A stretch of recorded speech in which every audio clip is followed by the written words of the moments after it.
Heeluxe was an idea of mine that started back in grad school, and I was working in a retail job to help make ends meet. I would just always see women trying on shoes that were uncomfortable but looked really good, and I just always thought, man, if there was a way that I could make those really good-looking shoes more comfortable, that'd just be a great thing for everybody.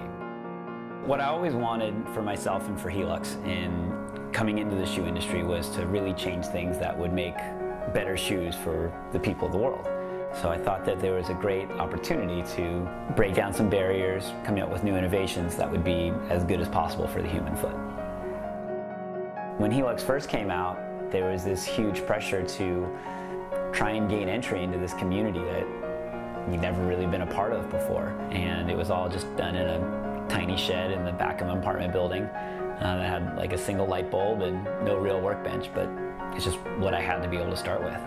There were a lot of different things that were difficult in getting this company off the ground. So the first was finally getting to make a product, trying to work with manufacturers that I've never worked with before. And the second was coming up with money for it. Right when I started the company, it was right when the economy was taking a turn for the worst, and a lot of investors really weren't interested in a startup company like this. So I created the Talus heel bed, inserted in the shack in the back of my apartment. It took about 2.5 years of just hands-on prototyping, where I would hand tool all these different models and take apart my girlfriend's old shoes and find ways to put these things into the shoes. And after a number of trials, we were able to come up with something that really works.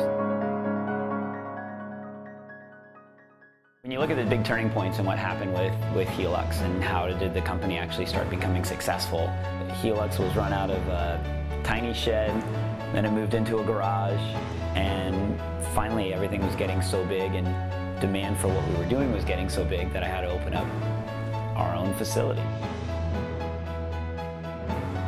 The reason why this building in particular was important is we could create this run-through lab. This allows us to study runners in their natural running stride. We can change up their paces and really have a better understanding of how shoes can affect runners. Another big innovation for the Luxe Lab was taking things like the force plate technology, which has been around for some time, but installing it into an indoor hill.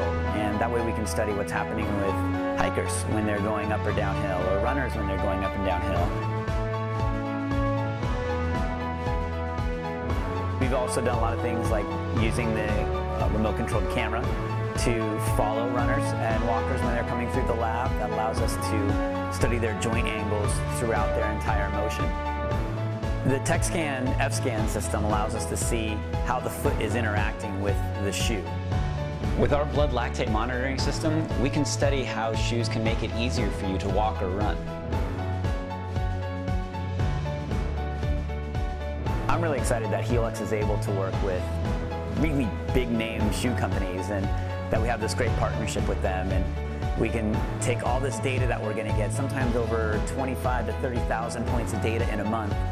We'll make these elaborate spreadsheets and boil it down into this data that we try and make as easy for anybody to understand. That way, by the time it gets to the retail shelves, the consumer is able to get a superior product.